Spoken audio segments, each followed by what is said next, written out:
out.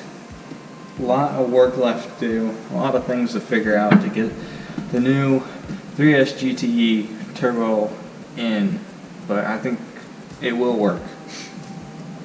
I see online people swapping these all the time. In the ST162 chassis they fit, so it's just a matter of getting everything working properly. Wiring is going to be the big deal. Okay, so I'm here with the 3S GT engine. I think it's pretty much bone stock except for the new downpipe. I don't know what it is or whatever, but if you guys maybe look at it and can tell, let me know.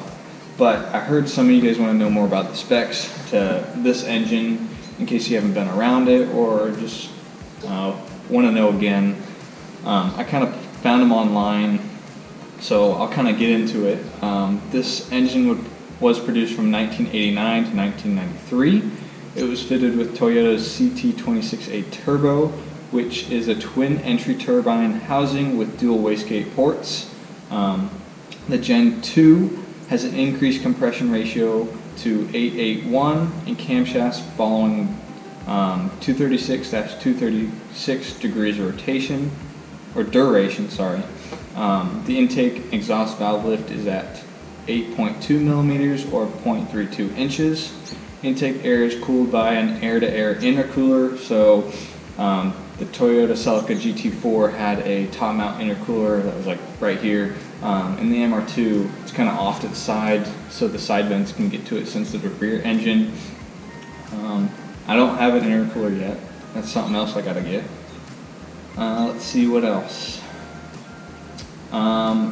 Injectors in the throttle body remain the same from Gen 1, but with a couple new parts. It says it increased boost to 10 to 11 psi or 0.69, 0.76 bar.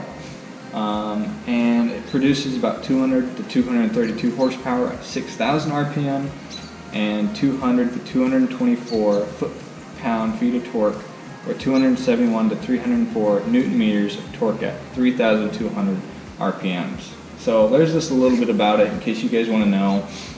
I know it's kind of just random stuff, but there's people out there that haven't worked on it, so just letting them know. But yeah. I'm going to be replacing the timing belt and water pump, so that's going to be the next thing. I might do a video on that or just more engine stuff later on. So yeah, fill me in what you guys want to see. It's been a lot of dirty work, but the engine and transmission are out of the car along with the engine wiring harness. With the help of my dad, we got the old 2SE engine out of the car and ready for the new 3S GTE. It took 3 rounds of degreaser and pressure washing to get the engine bay cleaned up, but it's clean now and ready to hold the new engine. You might have caught a glimpse of some wiring and engine work, which I'll go into more detail in the next videos, so stay tuned. Let me know what you guys want to see in this series of swapping a Gen 2 3S GTE engine and a ST161 Toyota Celica.